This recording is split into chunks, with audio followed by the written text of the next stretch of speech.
I'm so excited to chat with my friend Tara Haislip today on the Awaken Feminine podcast. Tara is a lifestyle wellness coach, spiritual mentor, international best-selling author, and the founder of Grounded Energy 111, helping high-level career women get grounded in their soul's purpose. I can't get my words out today. By breaking down the societal constructs of their current life in finances, relationships, and career through shadow work. And I know she has so much love and wisdom to share with us. She's joining me all the way from Virginia, USA. Welcome to the show. Awesome. Thank you so much. So happy to be here. I'm so excited for our conversation. I have a feeling where we're going to go, but like we said before, I hit record, we're just going to go with the flow and see where it takes us. Absolutely. Yeah. So, Tara, I would really, really love to ask you this question before we dive into our conversation. And that is, what is your definition of an awakened feminine?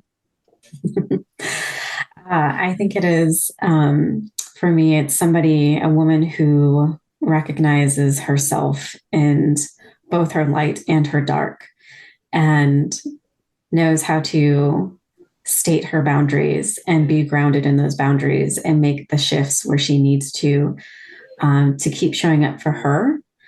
And by showing up for her, she's showing up for everybody else in her life and being a trailblazer for the next generation. Yes, I love that definition. Thank you for sharing. And I know it's a constant embodiment and evolving process as well. So yeah. So, Tara, I really would love for you to tell our audience a bit more about you. So, why are you doing the work that you're doing? And, give us a bit more about what you actually do. Yeah, definitely. So, like you said in that lovely intro, I work with high-level career women, whether nurses, CEOs, business owners themselves, transition because they feel a shift that how they are currently living their life is not what they know in their heart and soul that that's what they want to do. They're feeling this pivot, but they don't know where to go or how to step into that. And that is also me. I've pivoted my career 3 times over. I was a performing artist, a dancer who really wanted to have my career in Europe. I did not want to have it in the States. And I was burning the candle at both ends and just constantly on. And I was not grounded in who I was. I was living, social media was just starting to become a thing. I don't know if that's dating myself or not, but it's okay. I understand. Yeah. When I was in college, Facebook was a thing and people were constantly trying to get online. And it was like, I was in the studio, I was on my phone, I was in the gym, and I was just networking all the time. And what I've learned about myself is that I'm an introvert and I have to have that downtime to recharge or I can't focus on anything. But I didn't do that and I burned out and I still didn't quit. And my body finally made me quit by blowing out my right knee at only 21 years of age. And I didn't know what to do with my life. I mean, dance was it. That's all I wanted. I'm sure if you've talked to, or if anybody in your audience knows dancers, like that is their life. That is who they want to be. So it wasn't just that my career was over. It was, I didn't know who I was. And I had to get reconnected to myself and learn how to be in my own space with my own thoughts to make that appropriate shift. And I got into corporate life as a paralegal and thought, this is it. This is what I want. I needed that stability, that consistency. But I kept jumping ship on every job every 2 years.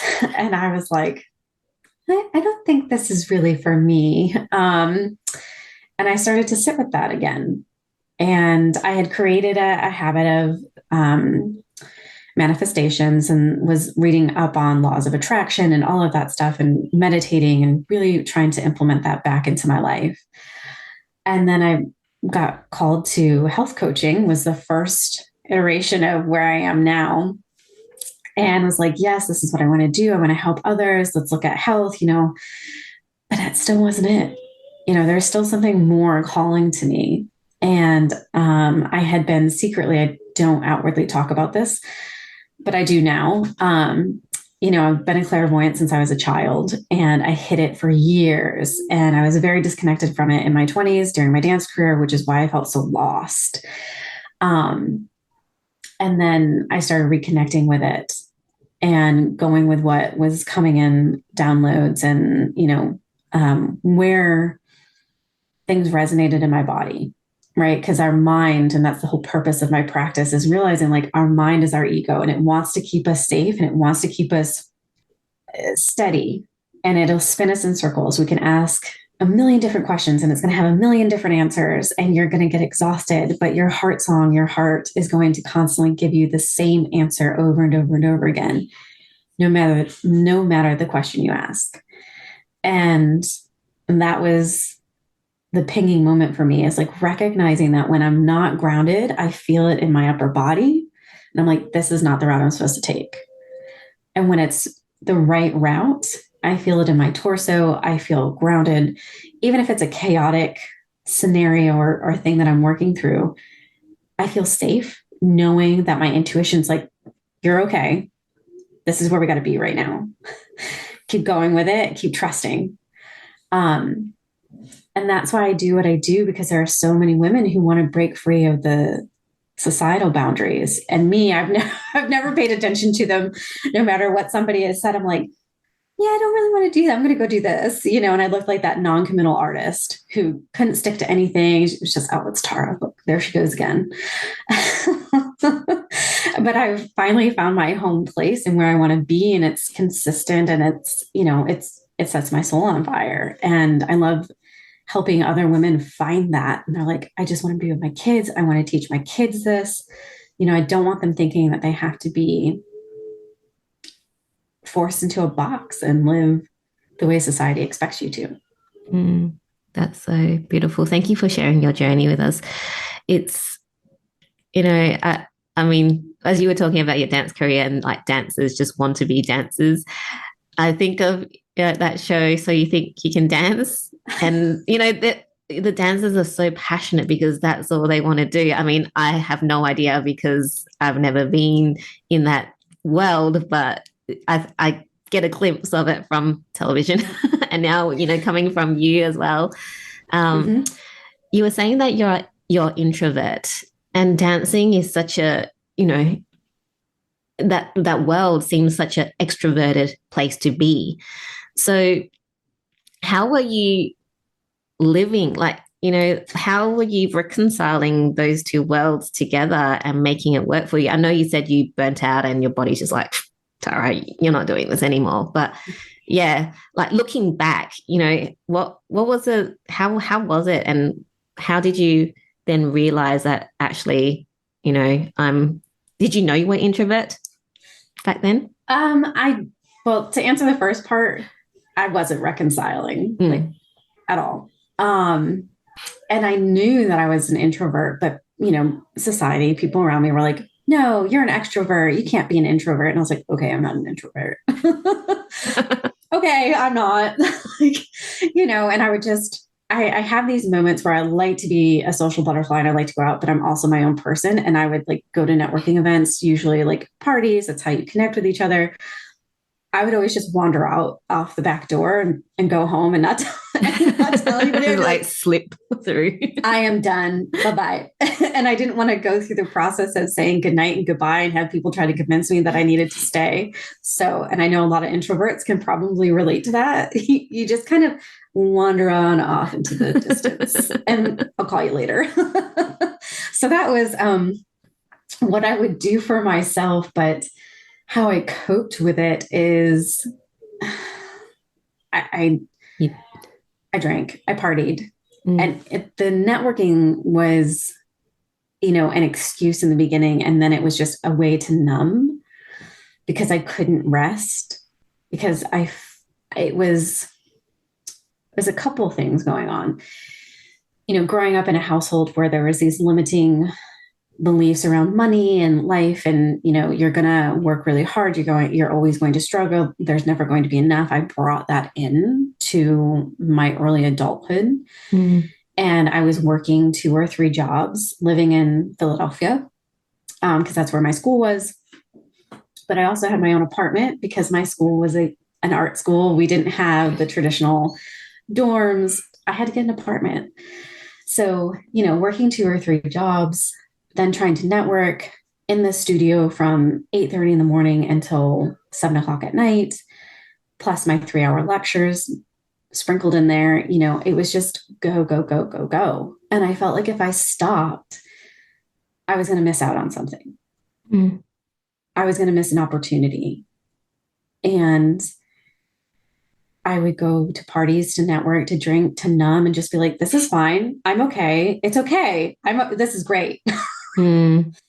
And I woke up, I continued it. I realized my sophomore year, really, that dance probably wasn't going to be it.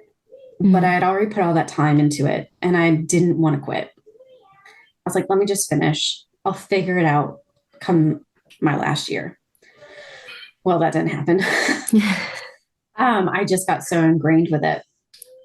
And I had a really awesome junior year. I was in Europe.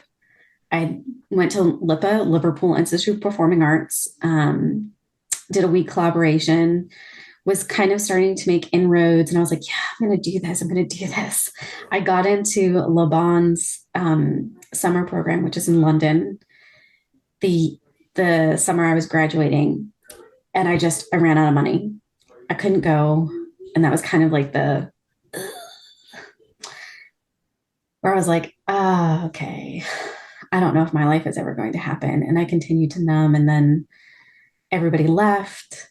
It was kind of like I was on my own, but I had also started to isolate myself from people because I just felt lost. And I woke up and it was fall. And I remember the room I was laying in and the sunlight coming in and this warmth. It was like a fog had kind of dissipated. And I thought, I don't like who I am and I don't like how I'm leading my life. Something has to change. And that sounds so simple and trivial. But it was like right after I said that, everything started to shift. And I was just along for the ride and trying to figure it out. Wow. Thanks for sharing that, because it's a vulnerable story when, you talk about your coping mechanism is like drinking to numb.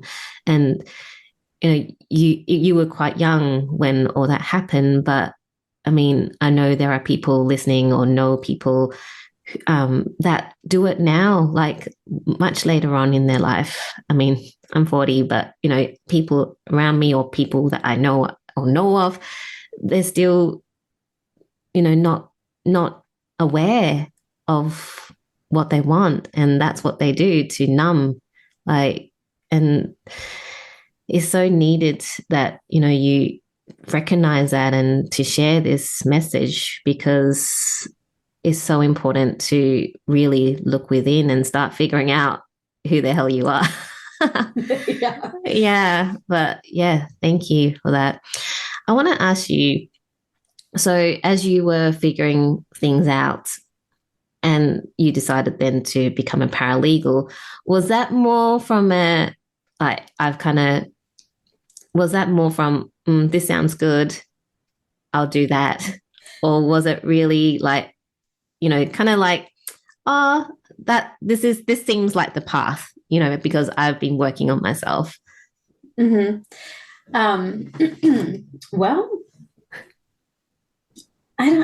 it fell into my lap. It felt like it fell into my lap. But I'd always kind of thought I wanted to be an attorney when I was a kid. And I was always told, you argue too much, you'd be really good at this. And I had just forgotten about it because I remember my mom, she worked in economic development for the area we lived in. And I told her that when I was like 12, and she said, well, let me introduce you to this attorney. And they did, I think, business law. And I sat down in the office and I remember her showing me the wall of reporters, which is just the case laws. And she said, well, you have to do a lot of reading. And I was like, yeah, this isn't for me.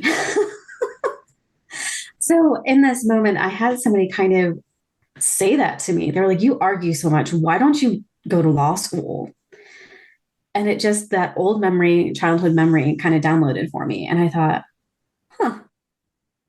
why don't I? But then I was like, I don't know if I can commit to a 4 year. I just did 4 years. I don't know if I can commit to another 4 years. I don't know if I'll like it. What's something in between? And while I was sitting with that, I was on the subway and there was a sign for a college actually right next to my university. And it was a business school. And they said paralegal program. And I thought, okay, well, that's very obvious. Thank you, universe. I'm going to try there. So I decided that was the route to go. I was just looking for different signs and kind of listening to my inner voice, which was not very loud. So, it was like almost, when I look back, it was probably a forcing of like imagery and like neon signs, like go here, start here to get my attention. Yeah. So yeah, it wasn't serendipitous. It was synchronized. Yeah. And I put a lot of meditation in that. So that's when I bought the book. Louise Hayes, I always say Lois. Louise Hayes. Louise Hay, because my grandmother's name was Lois. And it was spelled the same way. So that's why I always say it. But You Can Heal Your Life. And I started doing that book cover to cover while I was in my paralegal program. And I was a whole different person. I got great grades. I manifested my first office job with the Department of Justice, the U.S. Attorney's Office, which I didn't even know I was interviewing for until I walked into the entrance floor. And I was like, oh, I think I'm a little underdressed for this interview, but we got to do this. Hey, you got it. So yeah. Oh, that's really cool. Okay. This question popped back into my head because when you were talking about your dancing life, it came into my head and I totally forgot about it. And then it was popped back in. So walking away from dancing, you were saying that you put so much into it and you were like, I don't want to walk away from this because I've put so much in. And I think it, just thinking about like, uni degrees, we were just talking about, I don't want to go back to, college for another 4 years. I just did 4 years. I find it really fascinating now because I've done the thing where, it's like this 4 years of your life and you make this your whole life. You're like, I put 4 years in. It's way too much. I cannot leave this. Yeah. Can you maybe like for anyone that's listening who feels that nudge to just leave, what is something that, you can give them a tip or advice or just your personal experience? Yeah. Yeah. Definitely. If you are thinking about leaving and you have put in already 4 years of education for a career and you're like, this isn't what I want to do, then it's not what you're supposed to do. And I know that there are going to be a lot of people around you who maybe helped with investing in that education or doing what they could to support you that maybe feel some kind of way, but you have to wake up in the morning and be happy with yourself and be happy with your career choice. I am bullheaded, so that's why I finished rather than leave. And I probably should have left, but knowing who I am, I'm bullheaded. I finished. And ever since then, I've really paid attention to this concept of a degree, which I know is coming up for a lot of people. Especially in the US, it's like you get a bachelor's and then you think that's going to be it. And you find your field, you find a job, and they're like, well, we're going to pay you peanuts because you need a master's degree. You go get the master's degree. And they're like, well, we're only going to pay you a little bit more because you really need a PhD. So then you go, what the fuck? like, how much more money can I keep putting into my education and keep being told, like, I'm not going to make the money that I've invested. I'm not going to get a return on that investment. And that's a very real conversation happening in the States right now, because education has just gotten so expensive. And then the job markets, you're fighting for a position. And as a paralegal, my last job, my attorney who I worked with, I even put in for a certificate, which, was $13,000, but I like dedicated my time. I did that year. I got honors. I was inducted into an honor society. I was like, I'm going to look good for any attorney's office that wants to hire me. And he just like took the wind out of my sails because he looked at me. He was like, well, we don't really care if anybody has a paralegal certification. We just want to know that we can train you. And I was like, awesome. I think so glad to hear that. And it just made me go, yeah, I don't really want to invest that kind of money unless I truly want it for me.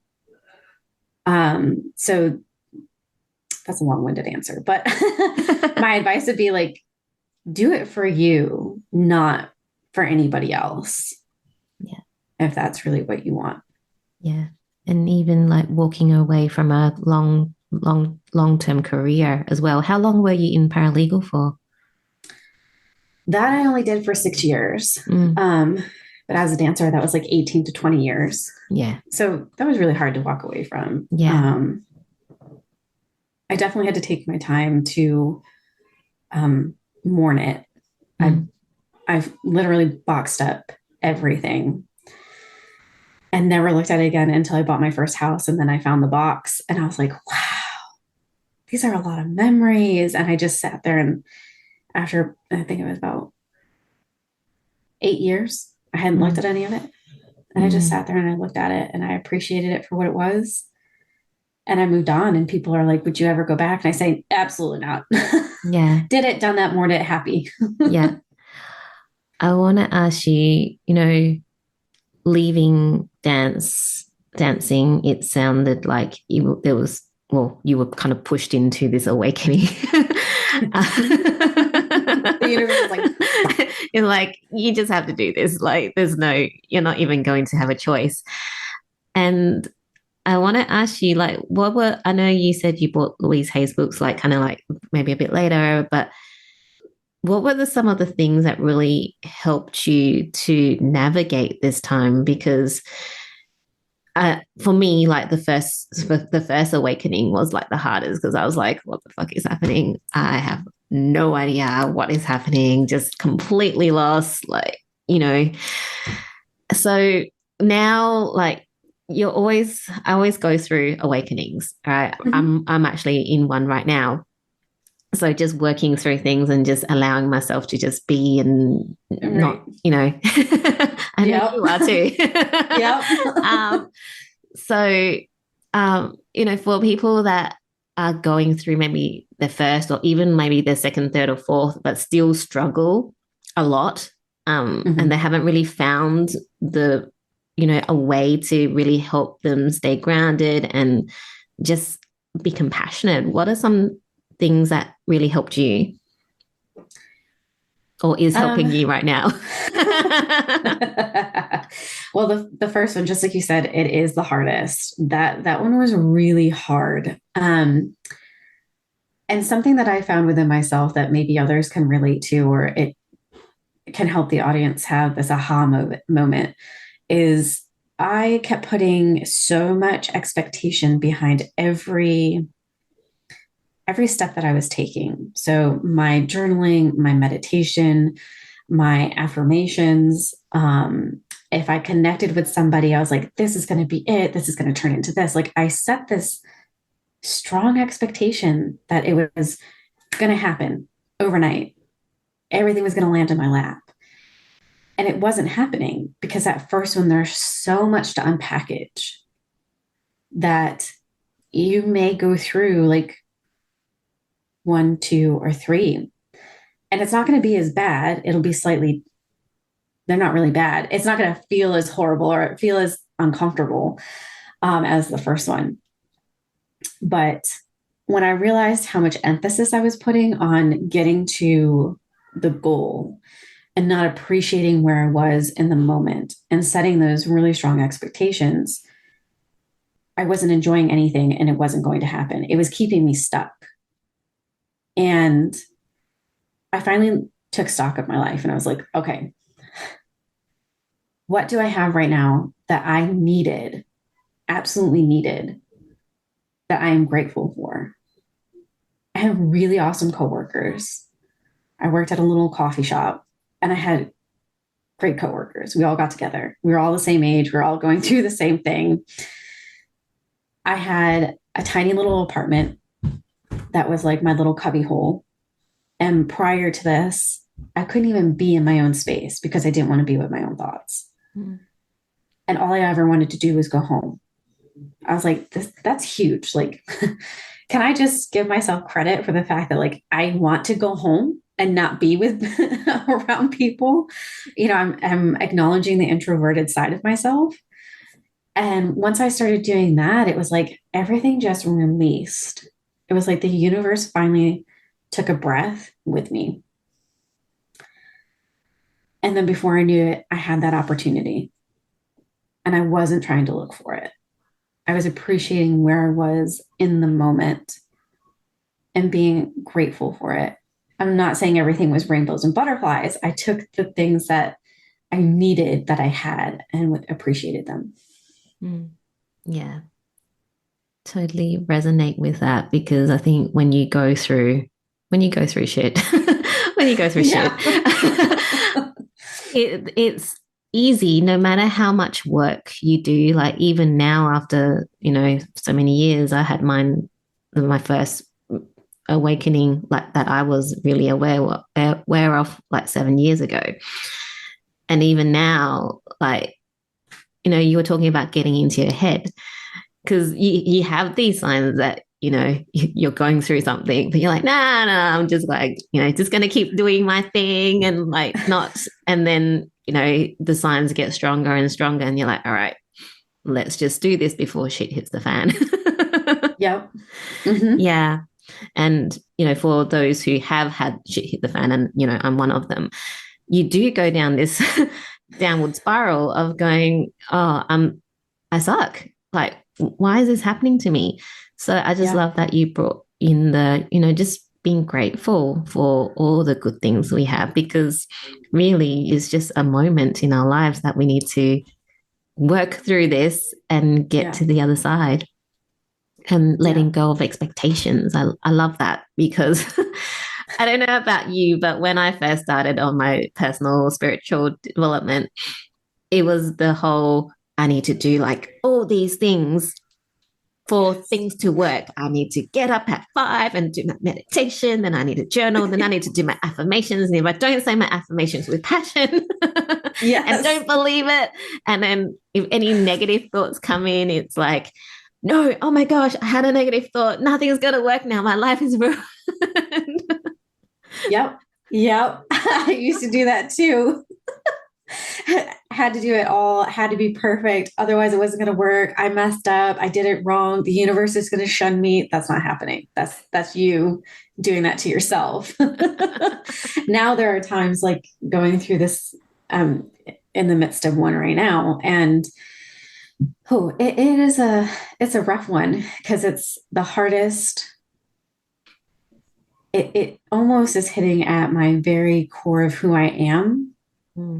I don't like seeing people mistreated or being manipulated and being in like a toxic situation. And when I see it, I've always been like, peace, I'm out. Which is why I looked like in my paralegal career that I could never stick to anything. And I was like, no, I'm just watching the dynamics and I don't want to be targeted. But now I'm kind of in this situation where there's so much shifting. And I recognize there's light diminishing out of one avenue and it's coming on in the other avenue that I want to go. And I'm like, can I jump? Can I jump? Can I jump? Let's just jump. Let's just jump. I'll figure it out. Like I'll just do this, and then we can do that, and then this will just work. And I'm up here. Like the Virgo in me is like, here's the plan. If this plan doesn't work, we're going to B. If B doesn't work, we're going to C. If C doesn't work, we're going to D. If D doesn't work, we're screwed. And I was like having this moment where I was like, yep, this is how it's going to work. This is what I'm going to do. This is how I'm going to negotiate this. And I was feeling that all up here and in my head. And I knew that that's not the answer. I was like, but I'm going to try and make it work. And the universe was like, oh my God, Laura, you know the answer. It's a no. You have to sit with this. And I do. I have to sit with this because if I do what I've always done, I'm going to get the result I've always had. Mm-hmm. I need to stay put. I need to let the universe do its thing because it does know best, and just take it day by day. And I've had to go within a lot. I call it the siloing effect, where it's like I just kind of, reduce my phone use. Try not to, I try to post because I have the business account, but, not too much so that I'm focused on it, and just focus on me and what I need right now in this moment, and knowing that the other is coming through. Mm. And I've had moments where I've just sat, like my meditation has been me sitting here and being like, can we have a conversation, guides? I'm not happy about this. I'm actually really pissed that I have to sit with this. Like, let me just get this out and cuss. And I had a moment where I was just angry and I let it out, and I could sense the energy around me was like, you feel better. You got it out. You're going to be okay. We got your back. We always have. But that like supportive, like, we hear you, but you got to do this. To do this. And you're like, yes. It's like, I got angry, and yeah, okay, you're supporting me, but what? I still need to. Yeah. I love it. And I think this conversation is so necessary because there's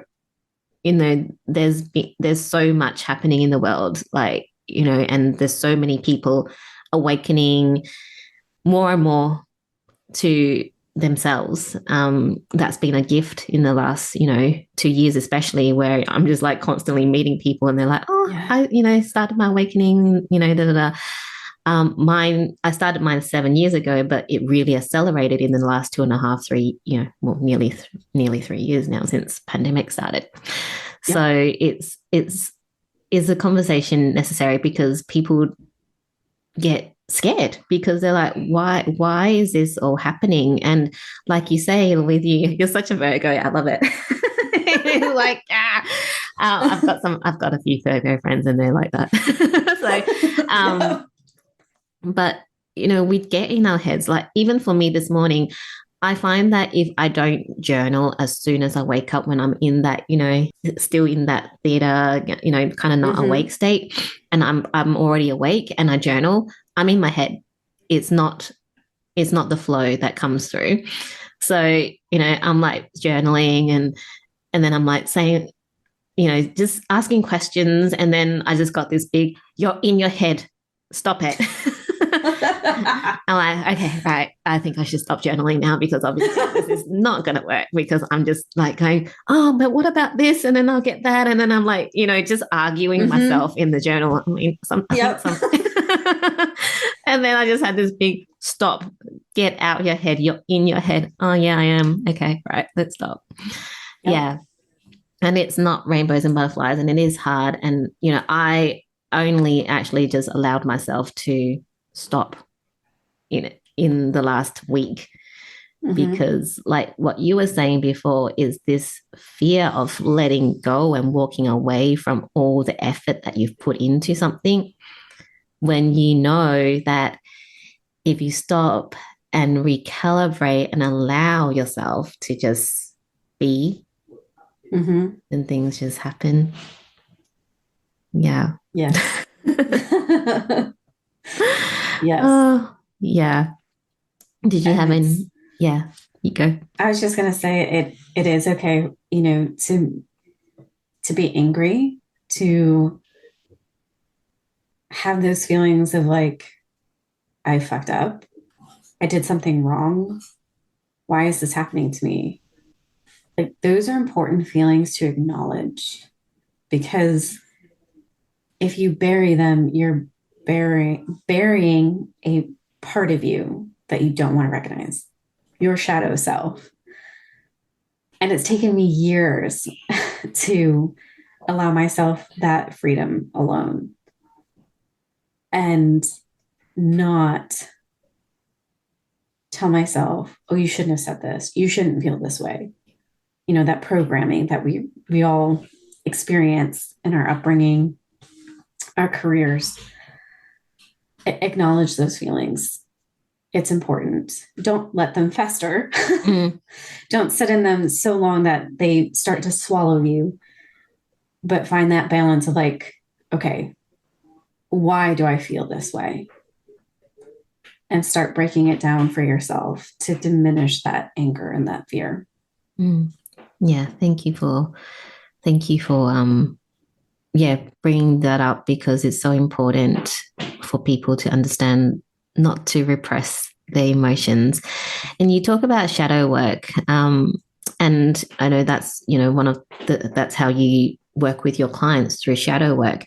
Can you like talk a bit more about what it involves or looks like? You mentioned not recognizing your emotions and things like that, but can you give us a bit more about like some of the things that that you would be doing with your clients to help them work through, or the things that you help them work through? Yeah.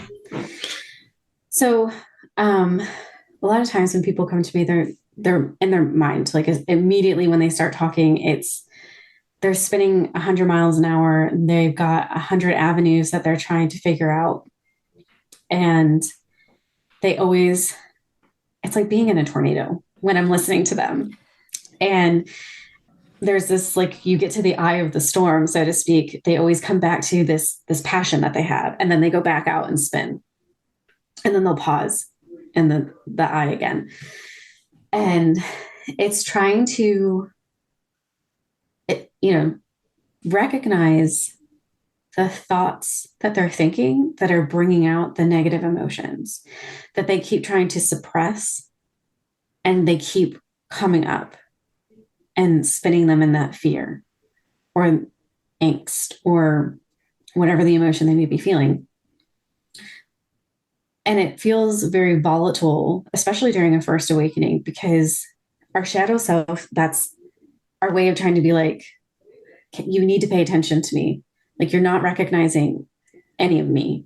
You're just trying to forge ahead. And if you don't pay attention to me, it's not going to get any better. And that was a hard lesson for me to learn. So, for example, it's especially around like money. People are always like, well, if I make a lot of money and I spend on myself, I'm selfish. And we really have to break that down and go, well, why do you think you're being selfish? Because there are others who have less than me, and why should I be spending when others don't have? And I'm like, but that's not your story. That's their story. What is your story? I want to have money so that I can support my family. I want to support my kids. I want to take us on family vacations. I want to leave my corporate job. Okay, so how are these things selfish? Because it's all for you and your family. And that's when they kind of stop and the light bulb turns on. And it's trying to recognize. So I have an exercise where for a week we kind of pay attention to, they go through the process of journaling thoughts, emotions when they're happening. And then we come up with positive affirmations or whatever resonates with them, to flip that mindset when they start to experience it, so that we they start to recognize their shadow self. You start to feel seen. Like, I'm trying to find the right words. I know how it resonates in the body. It's like you're being heard, like you're hearing yourself for the first time. Yeah. And it can feel very woo-woo if you're not used to it. It did for me. I was like, I'm going crazy. Like I'm just sitting here saying an affirmation and, you know, nothing's happening, but there's so much momentum behind it when you continue to do it and you start to change those thoughts and those patterns. And then when you start to have other awakenings, your shadow self just kind of becomes a part of you and you acknowledge those ugly sides of you and these feelings. You know, you recognize that your guilt has nothing to do, or like if you're jealous of somebody, that's an easier example. Like the jealousy that we feel sometimes when we see somebody getting the things that we want, it's not about them, it's about us. And recognizing that your shadow self is angry or sad, not so much angry, but sad because it wants those things and you're not allowing it in so that you can go get it. Yeah, thank you for sharing that. And that's really helpful. I mean, I always find, you know, you can do all the things yourself, but having someone guide you is like next level because of them actually being able to see. Because, you know, until you are self-aware, I mean, even as self-aware as I am when I work with my coach right now, it's quite funny because she'll ask me a question and then I'll just go on. And then I'm like, oh, okay, right, got it. You know? And she's like, oh, okay. But sometimes you just need that person to be there to hold that space for you because you don't allow yourself to hold that space for yourself. So the work that you do is so important and so needed to help people, you know, that especially high level career women, like the people that you help, where we are, like, you know, I used to be one of them. We are always in our heads. I mean, you know, I still do get in my head. But, you know, if I had someone like you when I first started, life would be so much easier but the thing is, I didn't even know what the hell was going on back then. But now it seems so much more accessible to find people that are able to help us. Yeah. Yes. Yeah. Exactly. Yeah. So, Tara, I'm just, oh gosh, we've been talking for ages. I haven't looked at the time. Usually I'll kind of like have a glance, but I'm like, oh, okay, actually we've been talking for a while. So I better start wrapping up. I feel like there's more that we can talk about, but I'm just aware of the time. But I really want to ask you a couple more questions before we wrap up. The first one being, you know, going through all these things that you're going through and right now also going through, if you can go back to a younger version of Tara, what's that one key piece of advice that you would love to have her know?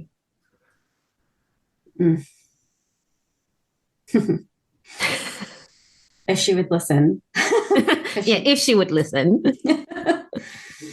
Just sitting her down and telling her, you're going to be okay. It's going to be okay. You are going to get through this and you're going to have the life that you absolutely want. It's beautiful. Yeah. And it always works out to be okay if we allow it to. Yeah. If we allow it to. Yeah. Such beautiful advice for not just young Tara, but for everyone that's listening right now. It is always going to be okay if you just allow it. Yeah. And Tara, what is setting your soul on fire right now? It is the gooiness of where my business is at, of the connections that I'm making, and just all of that high vibing energy coming in that I'm putting out there, and meeting with women who say to me every time I get on a call, I have been looking for someone like you. Yeah. That's awesome. Thank you for sharing that with us. Thank you for this beautiful conversation, Tara. I've really Yes. enjoyed just, yeah, chatting with you. As I was saying that I needed to wrap up, I'm like, oh, I didn't ask her about her clairvoyancy, and that's something that I would love to talk to you about. But maybe at another time you can come on Yes. after, after you've kind of gone through this and in a different space, because it's like another new beginning, I guess, every time after awakening. So yeah. Yes. Yes. And we That's so can. funny. You say that. My sister in Japan reached out to me because she read the book Divinity Speaks. And she was like, "Do you ever talk about your clairvoyancy and your native background?" I'm like, "No, that's something that keeps downloading. I need to sit with that a little bit longer."